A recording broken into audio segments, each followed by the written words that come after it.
Okay, you good? I guess so. All right. So let's get started. All right. This is Patrick Russell. I'm interviewing Joe Vasek for the first time. This interview is taking place in Mitchell, South Dakota on July 16th, 2021. And this interview is being conducted by the Making History Project. So, Joe, tell me, when were you born? February 16th, 1932. All right. And where were you born? Janesville, Wisconsin. All right. And do you recall your hometown when you were growing up? Geddes, South Dakota. Okay. And how was that town when you were growing up? Can you describe it for me? Well, it was one of the smaller towns. It wasn't, I don't know, population probably was between 500 and 600 only. All right. And how big was your family? Well, I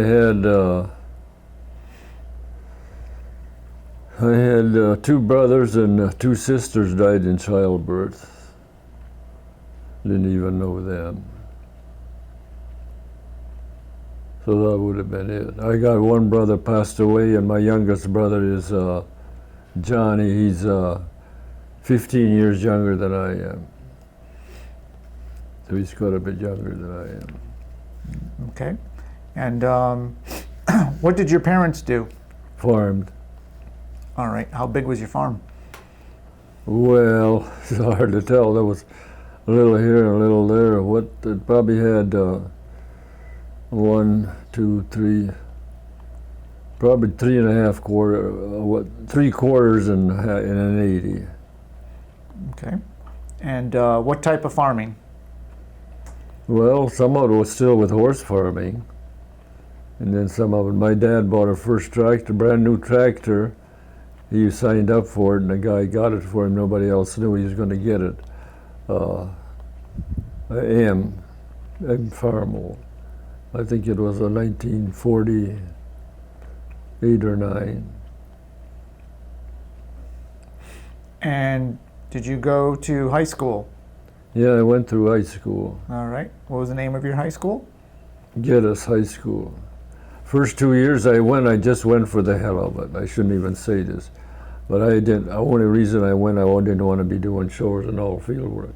So I fooled around. But we had he was a coach, and he really liked me. And I didn't play no sports because I had to go home and do chores. But anyhow, and I was getting only like C and D's or whatever.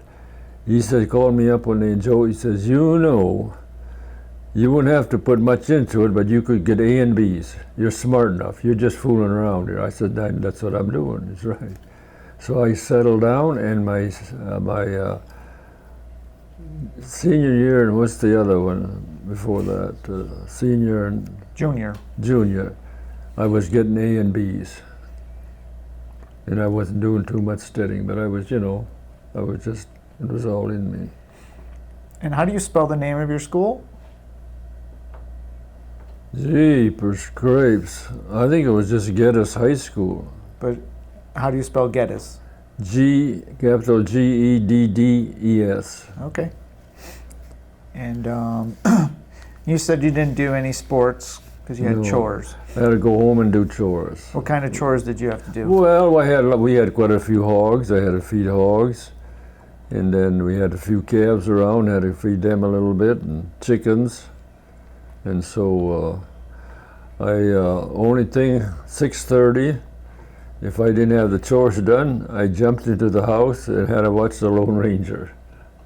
That's the only show I ever watched. I mean, it was radio, no TV.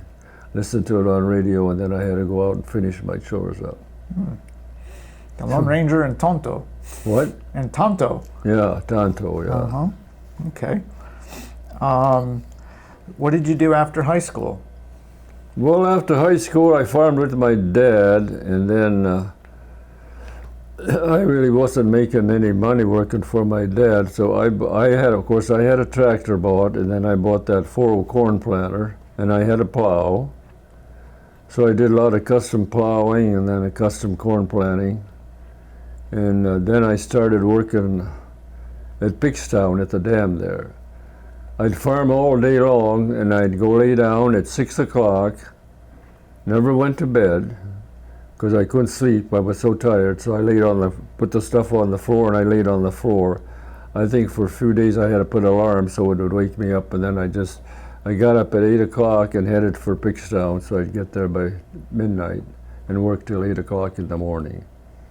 Come home and start farming again. You know, the way I farmed, and there's nobody.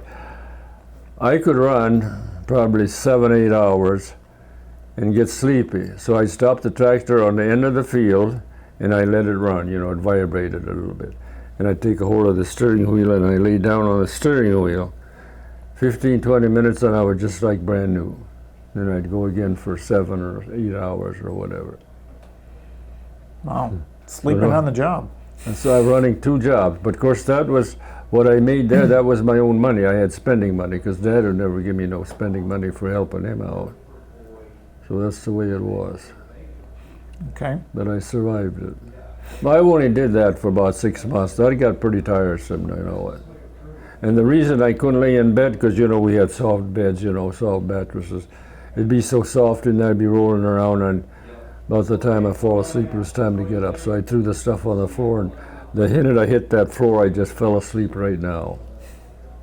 And after I woke up with the alarm for 3, 4 days, I didn't even need an alarm. And the time come, I got my 3 hours of sleep, and I jumped. I slept with my clothes on, jumped out, and I got in the car and headed for Pickstown. And okay, so what did you do after that? There come a time where you got enlisted or drafted into the Army? Well, I got drafted then shortly afterwards because I just graduated and I just worked some in the summer there, and then I got drafted. I don't know. Well, we went to Breckenridge. That's where we took my basic training. Do you know what year you got drafted? Well, I would say it would have been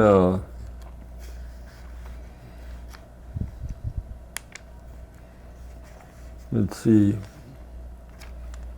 it must have been 52 I got drafted, because I got out in 54, and I wasn't there for 2 years. So.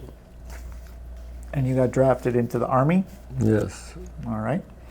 How did your family feel about you getting drafted? Well, I had another brother home, so he was helped a lot. Well, what could they do about it? They didn't. I don't suppose they liked it, but I got drafted, so that was not you could do about that. How did you feel about getting drafted? Well, I didn't really like it. No, I didn't like it at all. I didn't want to go to no damn Army, but I went. Mm-hmm. And this was being drafted specifically for the Korean War, right? Right. Yeah. And had you been paying attention to the Korean War before the draft? Not too much, no. I think they're having some problems there of some kind. I don't know what it is, but no, I don't pay no attention to it now. And how was your basic training? Well, basic training was tough, but you got used to it just like everybody else. You got to build up, you know, your muscles build up, and you can run and do all this kind of stuff. We did every morning, I think, after breakfast, we marched for a couple hours, you know, and then whatever. But those of us like that was off the farm, you know, you'd hour and then you'd get a 10-minute break. And us guys that was off the farm, we wouldn't have had to get no 10-minute break. We could have just kept it going. But them guys out of the city, oh, they were so tired. Why can't we stop and rest? But us guys from the farm work, you know, we was good workers. We didn't have no trouble with it. So basic training was easy compared to work. Oh yeah, right. For us it was easy. For them it was tough. How long was your basic training? Oh boy, no, I don't remember for sure. I think it was either 12 or 16 weeks, one or the other. And when basic training was over, what did you do next? Well, then we ended up going overseas to Korea. We went by boat And it took us 2 weeks to get from here to Korea or to Japan, where I think is where we ended up at. But we hit a storm one time so bad that we had all the hatches had to be shut. Everything had to be shut. It was so bad that we had our beds were just, we had just laid in the bed and they just walked to. We had to strap ourselves into bed so we would. And I think that was for 2 days. The only thing we got for meals, somebody could walk through there and give us candy bars. Otherwise, we couldn't get out of them because there was no way you could walk nowhere when you wasn't in between them bunks. Bunks were only about this wide. You could walk between them. When once you got away from the bunk cell, there's no way you could stand. The deck got greasy and it was terrible. But I think it was about 2 or 3 days that we didn't get off of them bunks.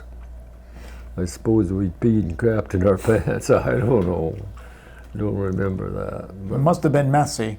It was. What was your specialty in the Army?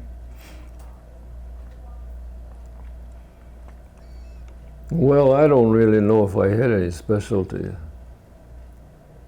We did.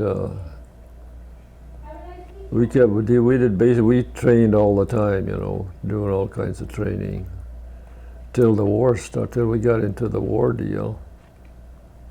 And then we got on a hill, Outpost Terry it was. And there was just about less than a month before the truce was going to be signed. And the enemy wanted that Outpost Terry. Our orders were to go up there and hold it at all costs. You know what that means? You fight till you got no more life left. But anyhow, I was sure that I'll never make it out of that. But like I say, we got overtook, and then our artillery went in there, and I got it. I said if I would ever be a commander or something, I would never put men in a one spot by themselves. But you don't have a chance in there because they can come up there and they can kill you. Like I was in a bunker, so I was okay, and I stayed in my bunker. So I survived it, and then finally we got replacements. I was in there all alone thinking, what in the hell am I going to do? In the morning now, they'll come out here and be nothing I can do, or be just captured, then what was going to happen? I said, that'll probably be the end of it. Well, anyhow, it wasn't too long and I heard gunshot. So I kind of sneaked out of my hole and we got replacements. They were in line already, shooting at them. So I got out, I walked out there, like I said, I was telling him, there was the guy it was kind of on one of the end of the end line, guy on the end, and the guy over here, and the spot was empty. So I went to that spot, and what was it? 50 it was 50 rounds. What am I trying to say? 50 amps or whatever, not amps, but what do you call a weapon? Caliber?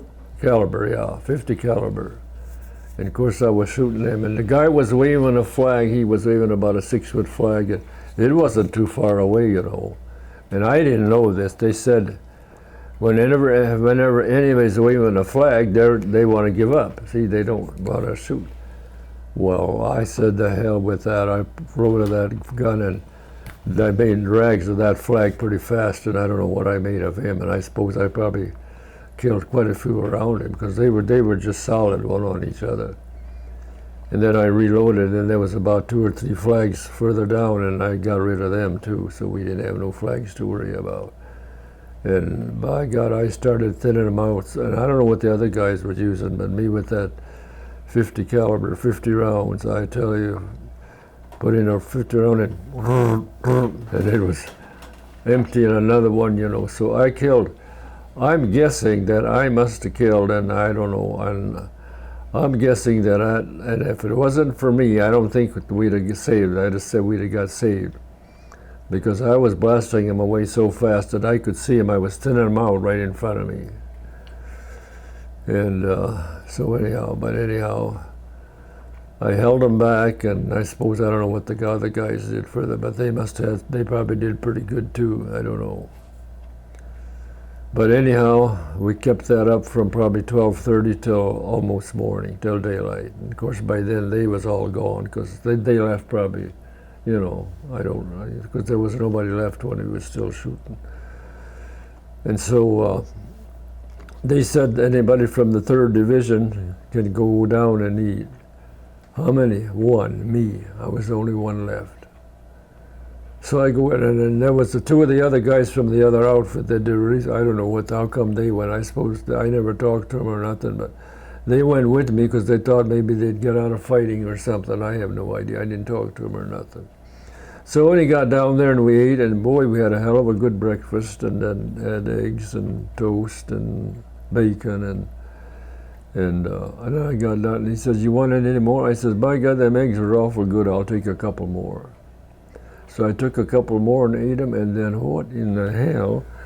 I feel my khakis were all busted open, And here my the muscle was all busted open. I still had no pain. You can't believe this. No pain. Afterwards, they might have given me pills, but I had no pain whatsoever. I had no idea when that had hit me when we was, and it had to take a pretty good shrapnel to bust that, move this, bust it all up. Jeepers Christ, I showed it to this guy, and he said, "Well, jeepers Christ, we better get you somewhere where we get to the Red Cross, or get you to get," so I says, "You better go with me." And wherever we went, I don't know where we went, but I passed out going up there, because I never heard what he said or nothing. I have no idea, because I passed out. And the only thing I knew, I come to for just a little bit, and I was in a helicopter, and it sounded like it was an old sucker, because it was paddling, the paddle at me. I just sounded to me like that, whether it was or not. But I woke up just for a few seconds, just to realize I was in a helicopter. And the next time I woke up, I was in the hospital in Japan. What's the capital of Japan? Tokyo, ain't it? I think it was. That's where I ended up at. Of course, by then they had me all dressed out, cleaned up and everything. But they left it open for quite a few days. I says, "How come you're leaving it open?" He says, "We're checking it every day, going through it, and see if there ain't any more shrapnel in there. We're going to try and get all the shrapnel we can before we sew it up. So then otherwise the shrapnel would have worked eventually, after years or whatever, worked its way out. But there's never no shrapnel ever worked after they sewed it up. Never ever had any shrapnel work out of it, so they must have did pretty good job of it, or whatever they did, But they said, "We're leaving it open to see if all the shrapnel will get out of there, so it wouldn't bother you later on." And it never did. And so then I laid in that bed for about 10 days or more while they was looking. Then finally they sewed it up, and then started walking a little bit. And then we started walking outside a little more and a little more, And then it wasn't long. I was hoping I could get back to my 3rd Division. Well, shit. I says, I want to get out of here, so I get 30. Well, finally got back to the front lines 6 days before the truce was going to be signed, because that was going to be signed the 27th of July, so this must have been middle of July somewhere else got out. Well, anyhow, this one night when the truce was going to be signed, there was a big valley through there, and the enemy was on one side and we was on the other side, waiting until midnight. But they were shooting all the time just for the hell of it. They wasn't shooting at us, I don't think they was, but they was popping away. We didn't shoot anything for what the hell, we couldn't have shot anybody anyway, but come midnight they said the war is over with. And so then we took off and headed, I don't know where the hell we headed, but we headed somewhere. It was a night, couldn't see nothing.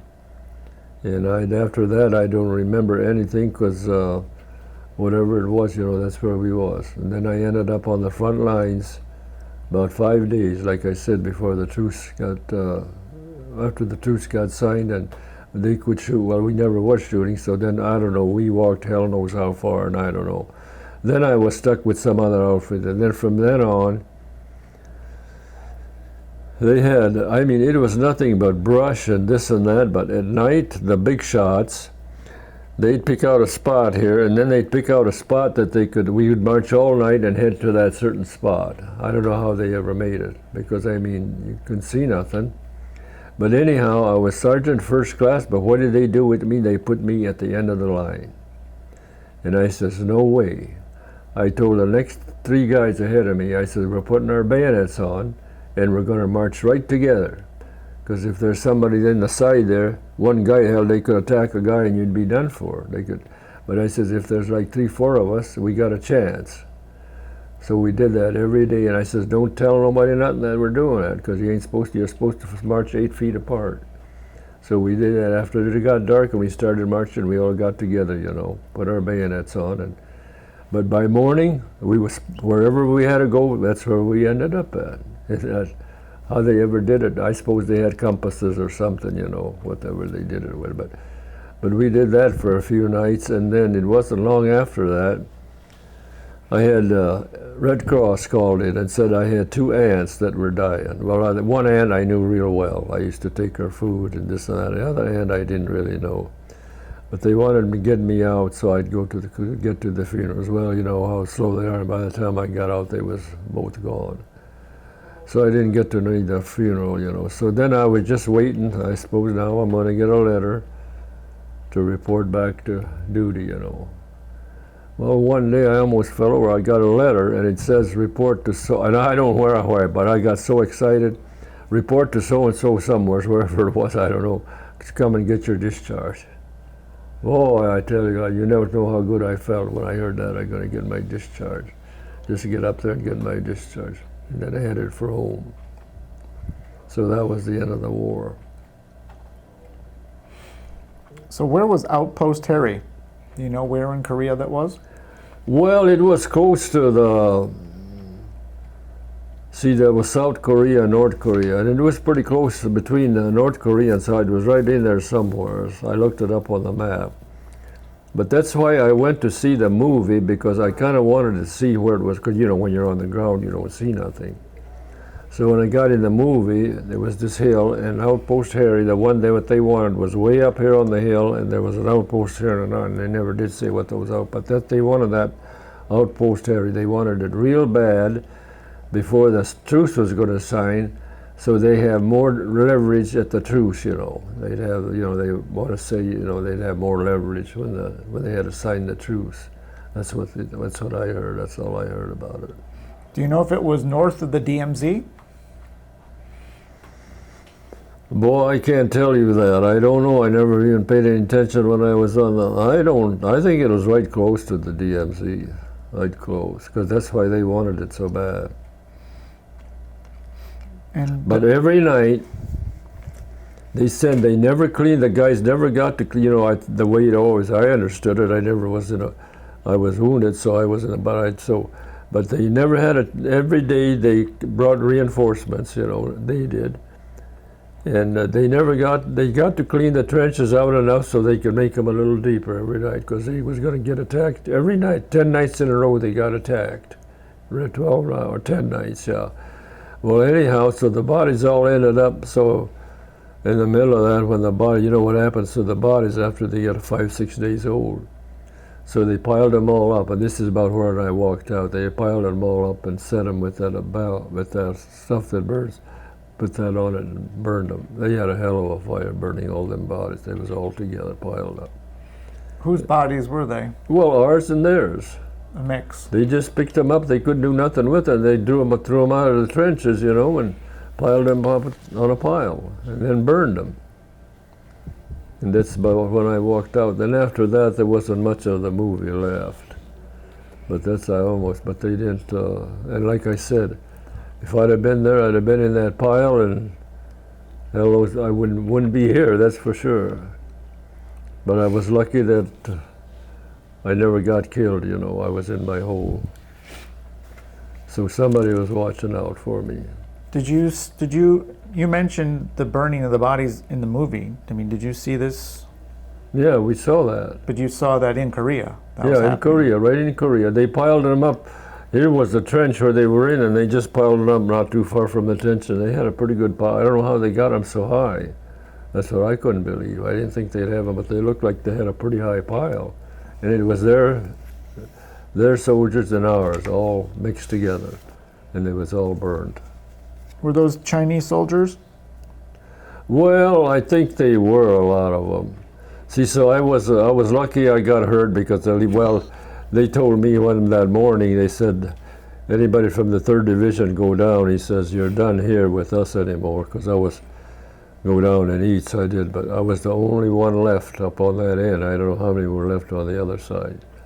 I suppose there was a few there left, but I should have got something for it for all I, but they say in order for somebody to get a big medal or the big medal, they got to have somebody, some of their outfits, some of their soldiers that say what they did, if they shot up a bunch of guys in holes or whatever, but nobody knew what I did because these were, different soldiers. And 2 of them, I don't know why, I never talked to them, but I took off and 2 of them took off with me. I should have said, well, you don't belong with the 3rd. But they kept coming, so I thought, what the hell, I just didn't give a damn. So I didn't get nothing. A lot of times I think the VFW find out, a lot of times if a guy does something big, when they, saves a lot of lives, then they get a medal of some kind, Well, nobody had nothing to say for me because I was the only one, and I doubt if they'd have believed me or anything. Why were you the only one?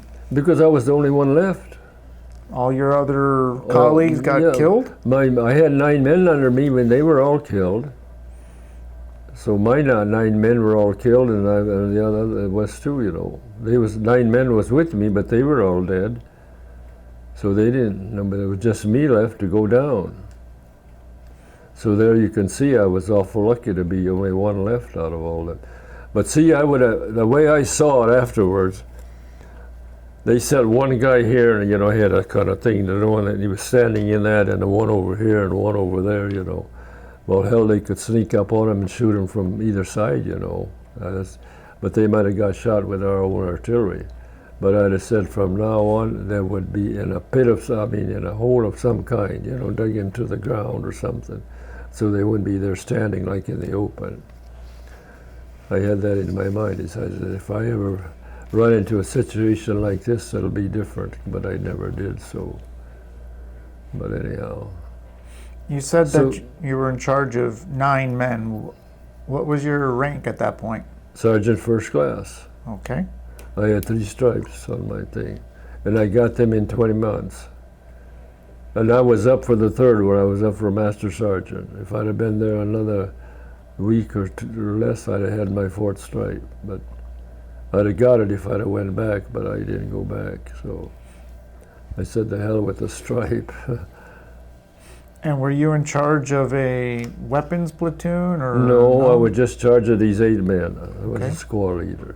Well, then afterwards, I was in charge of the whole platoon, the whole outfit. There was 4 people in a platoon, and I was in charge of all 4 outfits in there. And I got along. I told him, I said when I had that job, I says, you guys listen. I says, I'm easy to get along with, and as long as you don't try and screw me up, if you try and screw me up, you're going to be reporting to somebody else. And I meant it. I had no trouble with them. And that was for about 3 or 4 weeks, and then I got out of there. So how long were you at Outpost Terry? We wasn't there very long, because it wasn't too much longer, and they said we was ordered that we're going to be attacked, and it's going to be ordered to kill. How did they put that? If I forget, they had a way of wording it that you fight till you hold at all costs. Hold at all costs, yeah. So were you there? You said it was like 10 days in a row. Were you there at least 10 days? No, because I was wounded. Okay. First night. See, I got wounded the first night, and so I was lucky. I wouldn't have been there anyway because they said the 3rd Division, they said you wouldn't be needed anymore. So I don't know what happened to the 3rd Division. They didn't get hurt. But see, so after that, I didn't know what happened. But I heard afterwards that they lost In them 10 days, they lost 7,000 men. So, that's a lot. Every night they was fighting, I suppose they got reinforcements too, because, like I shot a lot of them up, so they probably got reinforcements too. And then I suppose usually when we had reinforcements, we always send like 120 or 125, so that's not too many either, But every time they must have got reinforcements right away next morning in there, or during the day, because they had to clean the trenches out with the dead ones in there, get them out, and make them deeper so they could stay in there. But every night only things, the Greeks came in the last night. The Greeks, they said. And the Greeks did something, they got rid of them. That was the last night they charged it. That's what I heard. You said Greeks? Greeks, yeah. So they must have had some Greeks in there too in the army. And so you got injured on the first night there? Yeah, I did. First night of that attack. And I didn't know it. Because we was fighting there out in the open, and the shrapnel must have come along and must have hit me, but God dang that, I had to take a pretty good shrapnel to cut me open like that. And I had no idea, because I was shooting at him there, with that 50 caliber gun, and I have no idea when I got in. I never knew nothing. And then I walked down the hill. We had to walk through some bodies, on top of bodies first, and then we got off the bodies and walked down the hill. It was a ways to walk down. And then we sat down on whatever and had breakfast, And then after I got done eating breakfast, I looked, because my khakis they was all busted open, And I says, look at here, what happened to me, and showing that other guy, and he says, holy cripes, he says, let's get to you somewhere so you could. And I says, well, you better go with me, because I'll never stand it now, because I saw what I had, and I did pass out, because wherever we went, whoever he talked, I don't know who he talked to or nothing. Like I say, all I remember, they loaded me in a helicopter, and I heard the propeller just taking off just for a few seconds. I heard it was in a propeller in a helicopter, and then I passed out, and I didn't wake up till in the hospital in Japan. And your wound, was that caused by a grenade or artillery? No, it had to be caused by something steel hit me, They call it shrapnel, But do you know what it was from? Oh, I didn't know. I didn't even know I got hit. I didn't know I didn't know nothing. I didn't know I got hit, because I was under such, shooting at them, trying to get rid of them guys, and I have no idea when I got hit. It hit me pretty hard to bust my leg all up, but I never felt it. And is that the first night where you lost all of your squad mates? Yeah, right. I lost all of my men ahead of me, because they probably got killed with our artillery when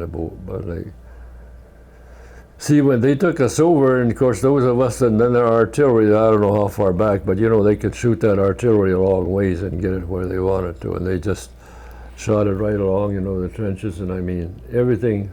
There was a lot of dead people, a lot of dead ones. They killed all the enemy at all, and killed ours too that was out there. I'm surprised they probably killed my men too. I have no idea, because I didn't stick around next morning to see what was what. When did they die, though? Well, I suppose they died when they got hit with that. But when you were getting wounded? Well, I suppose when I got wounded, it's still firing. I was still shooting at them people, shooting them down yet. Because I don't know, when I got mine, I got hit pretty early. I don't know. Like I say, I never felt nothing, or I didn't know nothing until I got down for breakfast and got done with them 2 other eggs, and then something I pulled on my, somehow, and jeepers cripes, it was all busted, and I could see the little, if there'd have been a big vein, I'd have bled to death, wouldn't have known it. It was one time, I'll tell you this at home, I was doing something with the knife, but anyhow, I did like this, and I hit right into here, and I hit that big vein, and that blood come out of here, you wouldn't believe it how it would come out. I mean, that was just accidental at home in the house. So what I did like this, and so well, I stopped the bleeding, so now what am I gonna do? How am I gonna stop it? But I had Band-Aids somewhere and I reached up in there and got the Band-Aids out, and I got one Band-Aid out, and worked that Band-Aid with these two fingers up here and got the tape off, and then I slid it over that so I would stop it. I was surprised I could even do that. But that thing was shooting blood out just about as thick as my finger. Wherever I shot it, I must have hit the big vein. And right in here I hit it somehow. And it healed up, and you can't even tell anything happened here. But I just did like this to stop the bleeding. So now what I got to do, I only got one hand to work with, you know. But somehow I got a Band-Aid out of the box, and I got the things off, and somehow I kind of must have slipped it like this, so I would slip it over that, and somehow I did it. But I stopped it, then I finished putting that Band-Aid over it, and I put a couple more over it after it. So, you know, that's the way it goes. But you know, when you get hit like that and don't know, so that's why I never said nothing to. That's why I said, a lot of people, you know, when you got pain like that, you get your leg all busted up, and no pain, are you going to believe me? Hell no, you ain't going to believe me. I didn't believe myself. Because when it was open, you could see the little veins, the little bitty veins. There was oodles of them in here both ways, you know, they were cut open. And they were already dried up. Then, you know. But if it had hit a vein like I hit over here, if I'd have been bleeding like that, I'd have bled to death and wouldn't have known that I did. Yeah, you're a lucky man. Because, you know, when you bleed that fast, it don't take long before you lose a gallon of blood, you know. Because I don't know what I was doing, but I did something and I slipped with that knife, and it bent right into here. And boy, the blood shot out of there just like crazy. But I stopped it with this finger, but now what am I going to do alone, you know? But I found the Band-Aids were in the cupboard there, and so I pulled the Band-Aids down, and somehow I got one out and got the tape off of it, and somehow I got it this way and must have pulled over it and covered it. So I didn't lose too much blood, but I lost quite a bit of blood in that time, in that little. But you know, when you're alone, you know, something like that happens, you got to figure out how you're gonna save yourself. Yeah. What type of equipment and weapons were you qualified to use? Well, I was just carrying M1s. Well, I was, because I carried one of them little carbines. What did they call them? 38s? I think there was a 38. That's what I used. But you wouldn't have killed. There was, I don't know. I think there was 20 rounds or something in one of them. But I wouldn't have got nowhere with that little thing. But why that space was saved for me, so I got on them 50 caliber weapons. And I tell you, I still say, if it wouldn't have been for me, they'd have overtook us. Because I burned up a lot of them guys up, you know. Because like I say, when that one bullet go, if a bunch of us are standing together, that bullet hits me, it'll go through you, and I don't know how many more, you know. Because those bullets, you know, they're about that big around. There's a lot of power, and they wasn't. Well, I don't think there was any further than that shed. I can't see it, but they wasn't too far away. And so you had like a wall of advancing attackers coming at you? No, they just came at us, and they held them white flags. They wanted to give up. They didn't want to shoot us. That's why I didn't know that's what that was. But he said when your enemy holds up a white flag, you're supposed to quit shooting him and let him capture you. Well, I didn't know that, but I said if I'd have knew it, I wouldn't have done it. I'd have just blasted them out of there. Because what would have we done with if there's 3,000? Well, whatever there was, but whatever there was, what would have they done with us if they'd have got us without us shooting them? We'd have been prisoners of some kind somewhere. Hell knows where we'd end up at. They might have shot, they might have killed all of us, or who knows what they'd have done with us. So I had it figured out, because I says, by golly, and I tell you, and I still say that I shot over 1,000 of them, because we started at quarter to about 11. We started shooting, and we were shooting till morning, till daybreak. Well, by daybreak they were all gone. We didn't shoot till daybreak because they was all gone already. But it was daylight when we quit. When they said anybody from the 3rd Division can go down for breakfast, or how many? I was the only one. Now, how many were further down, I don't know. I should have went down there and looked at them, but I didn't feel like I was lucky that I was alive and get the hell out of there. And yet I was all shot up on that leg. Mm-hmm. That never bothered me a bit. I can't. That's why I've never ever did anything like this. Because one time, like I said, I was downtown. I got to talking to a couple of these ladies, and I don't know how I got to talk to them just a little bit. She said, "Let's get somewhere, and we'll help you write it." They said, "We'll help you write that. That should be put in the paper." Well, I said, "I'm not ready to write it," and that's been 3-4 years ago. Mm-hmm. So now I think something like this, maybe that take some parts out or something, but it should be put in the paper, local paper. Because here not too many years ago, there was another veteran, and I don't know where he was from, but he put up quite a write-up in the paper. He says, "We're all not dead yet," and that's about 3, 4, 5 years ago. Because there can't be too many of us veterans left. If we are, we're in our late 80s or 90s, just like I am. Because I graduated high school in 19, and I think I got drafted the following year in 20 years when I was 20 years old. Before Outpost Perry, not Perry, Harry, what were you doing in Korea? Well, we were just, that's the only military, but we just did, what am I trying to say, did marching around, and up them hills and all this and that. We didn't really do nothing as far as your training in battle. We finally, that's the only battle I wasn't in, but it was a hell of a battle. And so the good Lord wasn't ready for me yet. And then after that, how long did it take you to heal? Well, I healed out before I got out of Japan.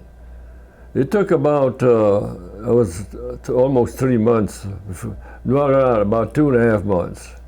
And then I wouldn't have had to get out, but I said, "Listen, I like to get out of here, and I like to get to my old outfit. I like to get to my 3rd Division. Well, shit, I don't know where the 3rd Division was at. I had never heard nothing about them. I don't know who I was with, because I was only with them about 5 days. And I didn't do nothing there, because like I say, there was a big valley in between us, and we was on one side, and the enemy was on the other side, and waiting for the 12 o'clock to come around so the truce was signed, And then once it was signed, we took off, or I don't know where we took off. I didn't know nothing, we just took off. And I suppose then we went somewhere else and slept. I don't remember. I was just glad it was over with. That's the whole thing, So after you were injured, you had no more combat after that? No. That was it? No. And then after Korea, you were out of the service? Well, yeah, then like I say, I wasn't there probably, I doubt if I was there 2 weeks, and that's when the Red Cross got me out. They said my 2 of my aunts, one I knew real well, I wouldn't have minded, but the other one I didn't know that well. But anyhow, by the time I got back, they was already gone and buried, so I didn't get to see them anyway.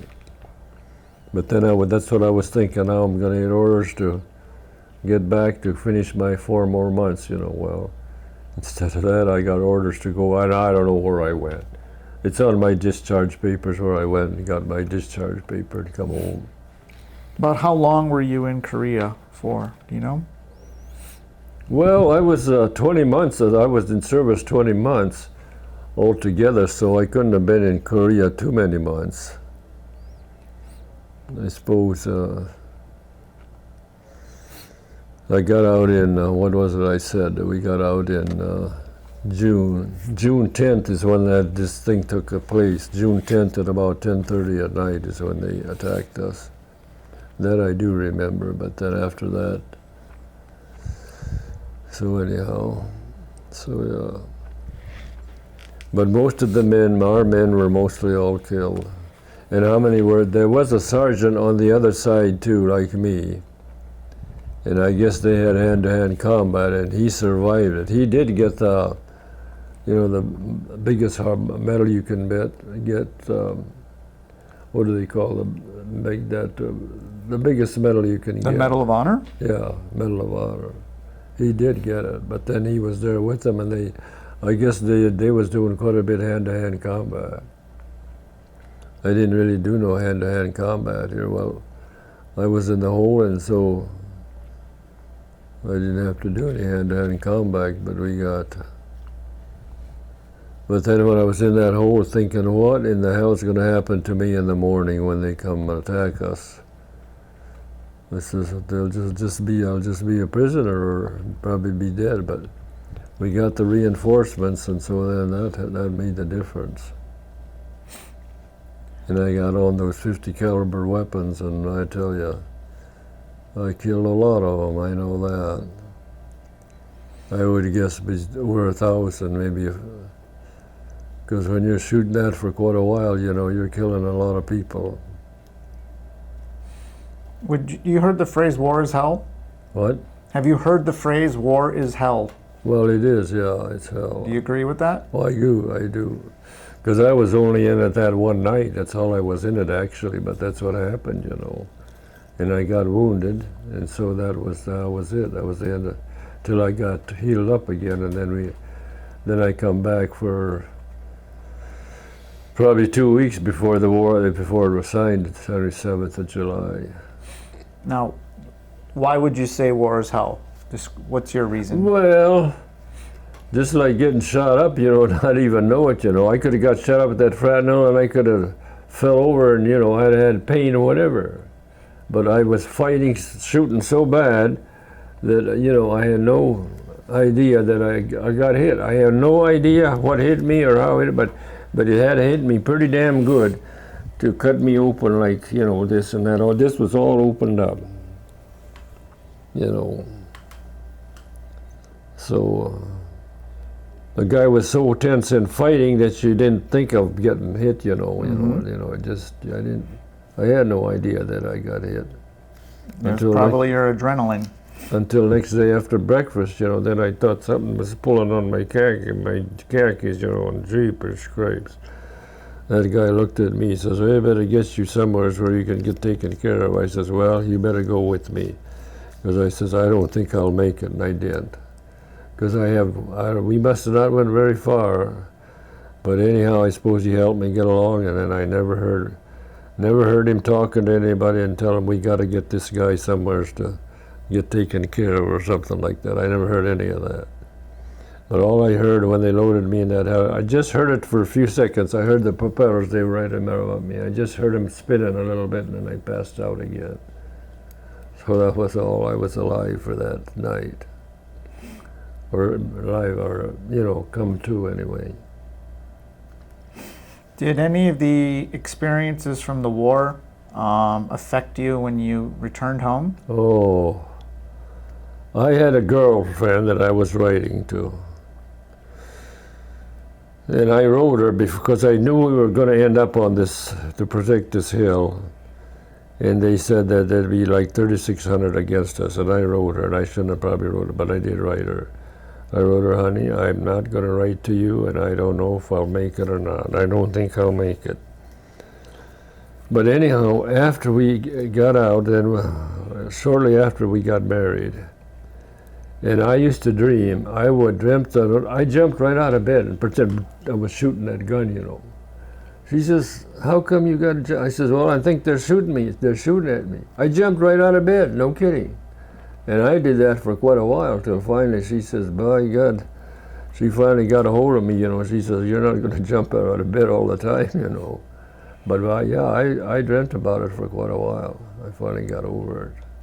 How long did it take you to get over it? Well, it's hard to say. I don't know. Probably a month or more, I finally got over it, but boy, it took quite a while. Because I just jumped out of bed. I thought, I'm shooting again. You're shooting at me, just like I was in there in the Army, right there. And you think about only about a month, and then it went away? Well, shortly after a month, when I didn't, I think I still had it, but I never jumped out of bed. I dreamt about it, but I quit jumping out of bed, When's the last time you dreamt about it? Oh, why? It's been a while, because it's been out for jeepers. How many years have we been out already?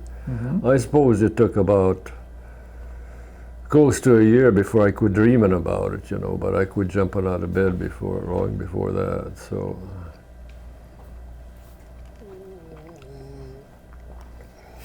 But it is tough, you know, I tell you.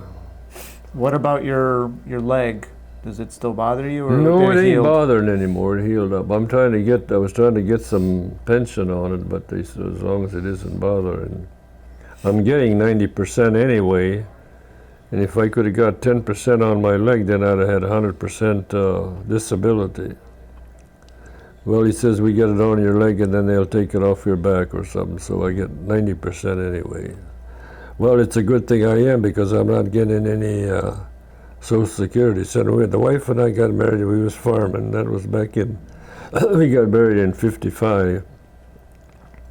And so we went to Lake Andes to a lawyer, and he says, you know, you guys aren't making any money anyway, so why should you pay Social Security? Pay it later on afterwards, then start paying more when you start making money, pay more into it. So that was all right. Well, then when it was making more money, they changed it. All you can pay is what you made. What I should have done, I was borrowing money anyway. I should have borrowed a little more and paid into Social Security. Wouldn't have hurt, but they said pay for it after you start making money, then kick more into Social Security. Well, they changed it. All you could kick in is whatever you made and earned. So I was getting only 700 some Social Security, but now it's up to 800 something. Pays my rent though, a little over that, but it's. But if I'd have knew that then, we borrowed money for operating anyway. Could have just borrowed another $100 or whatever and paid into Social Security too. But and then he says you don't have to. So, but they changed the law, so that was that. Besides the nightmares, did you have any other impact when you returned home? Whether it was nervousness, jitters, guilt? Well, no, because I worked pretty hard. I worked in the fields all the time. I planted my corn then, you know, and I worked from daylight till daylight. So I didn't have time to think about it. You know, I was thinking about so my corn planter would be working, so all 4 rows. So if something happened to 1 row or something, I wouldn't have an empty row and stuff like that. So, no, that when I was working in the field, that didn't bother me too much then. I didn't even think about it then, because I was thinking about my work. What about the loss of your men? Well, I felt bad about it, but what can you do? You don't know them. So they took care of them. They were dead, so they took care of them. Chances are they probably burned in that pile. Some of them probably did. Because I know if I'd have got killed in that, because like they said, after, you know what happens to bodies in middle of the summer in 5 days. So all they could do was burn them. But I think when they had a regular battle, I think what they did, enemy stopped and we stopped, and they'd come and pick up their wounded or dead, and then we'd take care of ours too. But this they did. Every night they come. So when we got new replacements in the morning on the hill there, they had to hurry up and clean the trenches out and get ready for the next night's fighting. Because 10 days in a row they came. They never stopped. Because they got replacements, and we was lucky because I wasn't there, but got replacements for them to come too. So. And when did you return to the States? Do you remember? Yeah, about 1st of April of 54. And where did you go? Well, I went to the farm. I went right to the farm. I stayed with the folks. I had a girlfriend in Kimball, and I don't think I never was crazy about girls, and I wouldn't have never. But I had an aunt. She knew me, you know. But anyhow, she got 2 girls lined up for me. And so one of them started writing to me right away. The other one never did write. But this one wrote me a letter and then another letter. So then I wrote her a letter back. From then on, she wrote me a letter every day. And not just a page. She worked in a drugstore. Well, she worked in a grocery store first. And then she started working for this druggist, and he trusted her. And then, you know, and I don't remember that because, you know, in them drugstores, they had those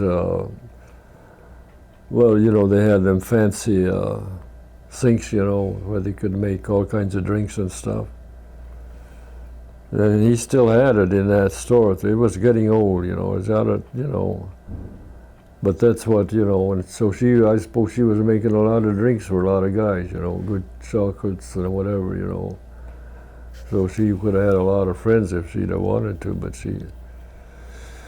she started writing me, and then I wrote her back after 2-3 days, and then she started writing me every day. So, and it wasn't just one page; it was always 2 pages, because she met a lot of people and she knew all the people. And of course, I didn't know them. She was Kimball, and I was from Geddes, so I didn't know too many people in Kimball. But of course, she knew them all, you know.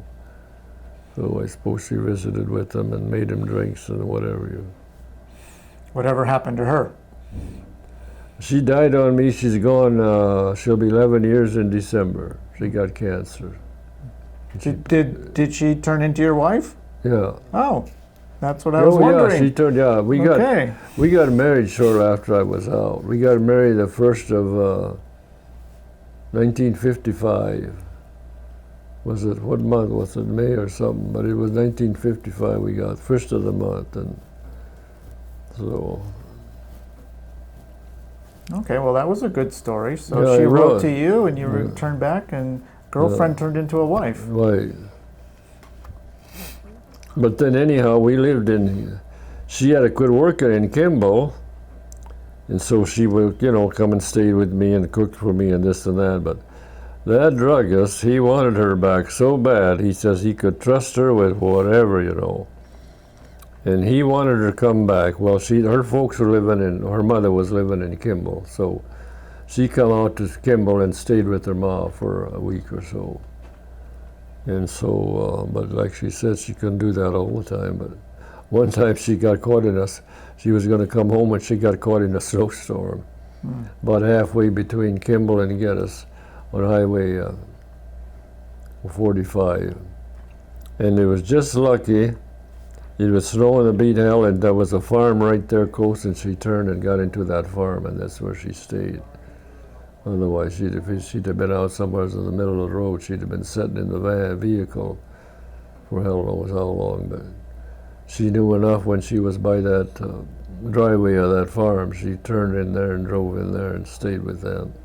She called me up and said what happened, so I knew where she was at. But anyway. What did you do when you got back home? Well, farmed.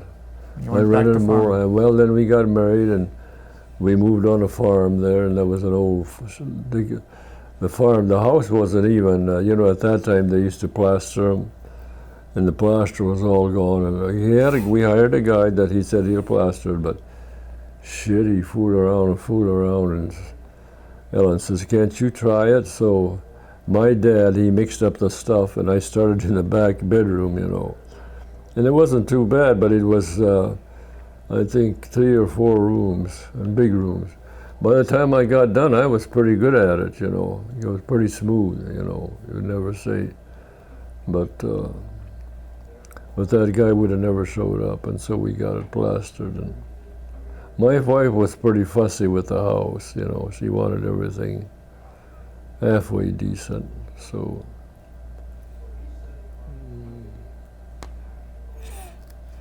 Is there anything you would like to tell future generations? Any type of advice? Well, now the thing I would say, if they get drafted, of course now they don't get drafted, a lot of them, you know, they sign up and go, because they know they're going to go sooner or later, so. But anyhow, but now where they pull our men out of that, where out overseas, they were in there, I forget how many years. But he says now they did a bad deal, because now them people are those people that are living there, they're fighting, you know, and they're getting killed pretty bad because we moved out of there completely. So. Well, the hell of it is, we're in, you know, I don't know how many countries we are in, but we got soldiers in hell knows how many countries, you know, some type. So, So what would you say to them? well, I would just say to them, good luck. You got to have a lot of luck in a deal like this, you know. Just because I made it, you know, well, somebody was watching out for me. That's all there is to it. But anyhow, but see now, my wife passed away, and now I live right across the church, Catholic church. There's apartments there. And our rent is down to $745, including the garage a month. You know, that's pretty cheap rent. I don't think you can get rent that cheap. But another outfit bought it. Well, we wasn't hearing nothing. They were supposed to take over 1st of July, which they did, but we wasn't hearing nothing, you know. And the guy got a shredder there, and I had some stuff piling up to shred it out. I got this thing in the mail in a plastic bag stuck into the thing, you know. Well, what in the hell is this? But there was a booklet with it, and he says, now you're going to enjoy your new home. It said on the outside. What in the hell am I going to buy a new home for? I never give it a thought. So I took that thing out of that plastic thing and I run it through the shredder. And that was the letter about what was going to happen when the new owners took over. The neighbor gal called me out, did you read that letter? I says, what letter? I didn't read no letter. The one that was in that plastic bag. Well, I says, I run that through the shredder. So I called her up and then she sent me, and I just got it filled out the other day. So I went there and paid her. But they come in and was going to check it out, but I was so surprised the other day. A guy and a gal come out, and they said, we're from the new outfit, you know. But I knew that they had it on their name. I forget what they got. I says, well, come on in. So they come in, and he says, well, we got to put a new smoke, because the guy had 2 new ones. He didn't have a 3rd one, so he's got to come and put a new one there. And then she says she looked at the faucets if they was leaking. Of course, I had them all shut off, so they wasn't leaking. And they said, we got to put one of them in the garage. They never went in the garage. They was in and out of there within 2 or 3 minutes. So I thought that was pretty nice of them. You know, I thought, I got 1 bedroom that I use it for a junk room, you know, but they never, and the 1 bedroom is spare. My nephew and his wife come up every month or so and they stay in that spare bedroom, so. But they never even looked in them bedrooms. Boy, I thought they was. He says, well, now we seen your place, it looks pretty good. Well, I got the front room and the front room and the bathroom and the kitchen, I got it, you know, fairly clean, you know. But the other bedroom, I got a bunch of junk on the bed and all this and that. I need to get my ass in gear and get that all cleaned up. But you know, you got so much of that stuff and you want to, you know, I don't want to throw this away and I don't want to throw it. Jeepers Christ, you ain't looked at it for 15 years or longer. Get rid of the damn stuff, you know. But I found a picture and I don't know where it was. It was in the bottom of a box, and it was a picture when we was in France. What's that tower they call there in France? Eiffel Tower. Well, anyhow, we went up there one evening. We went about halfway. It was getting evening, but we walked around it, you know, and we went about halfway only because after a certain time they shut it off. I mean, they just light it halfway, so we didn't get clear to the top. But and we got I think there had to be 2 buses of us because there was a whole bunch of people of us standing in front and kneeling down and a beautiful picture. And of course, the wife always, when we went in a picture, we all kind of made sure we was in the front row, you know. So her and I, of course, I know her and she knew me, and others on the bus knew right away where we were at. We're sitting in the front row. I should frame it, you know, but then what am I going to do with it? See, I got so much of that stuff, I'm saving it, but what good is it going to do anybody else, some of that same stuff? If you ain't using it by now, you just as well get rid of it. And that's what I'm working at, is trying to clean that up. So that's the way it goes. Mm-hmm. Well, Joe, I wanted to thank you for your service and thank you for sitting for the interview today. Well, I hope I covered most of it. Yes, you did. And I'm sure I did. Just like I said, they went after 10 days. They went after that hill, you know. Of course, I wasn't there, but I heard they lose 7,000, and that we lost about 600-700 too in them 10 days. So that was, you know, a lot of loss. Yeah. That's the trouble of it, the people that don't make it, So that's bad on the folks, that people have young kids that never make it back. That's what's tough on the folks. Because it may be the only kid they have, and now he's gone in the battle. That's what's bad. But we're getting just like that. What was it, February 6th, when they got raised hell with that Capitol? All them went in there. That was unreal. They're starting to have some stuff on it now. They're gonna, they caught quite a few of them, and now they're gonna put them through trial or something, or they let them go or whatever they're gonna do. But the way they ruined that, they was gonna kill the vice president, and they looked for him on. They got in the main place, in the main building there. They went through every bit of that place, and they never found the vice president. They opened every door there was, they opened it, nobody there. Well, anyhow, I saw it on TV, and then nobody, I don't know if many people saw it, but anyhow, after one time nobody was there, there was a table sitting there, like something like this in the middle there. But what they did, they raised the table, nobody was in there, but they raised the table up a little bit and shut it down. But see, that's how they got down way below there. That's why they didn't find him. But how many saw that, I don't know. They never said nothing about it, but for some reason, I suppose they raised it up so some people like me watching it all the time would see where they went. But they was under there, but they didn't find them. I suppose they had that table some kind of under control. It just raised up enough so you could sneak under there down below that. Wow. Below that floor. So they never found them. But they were in there, so. But I don't know. See, that part of that kind of stuff, they haul people in there from all over by trucks, And then they have room for them, they got to pay for them. Because there was a lot of people in that when they went in there. They said they never thought anything like that would happen in America. Something, get raised that bad, when it did. Now they're talking, somewhere else in the United States, they're talking the same thing might happen. But I don't know where. But that's, that's crazy too, something like that happening. So I don't know. It ain't like it used to be. That's the whole thing,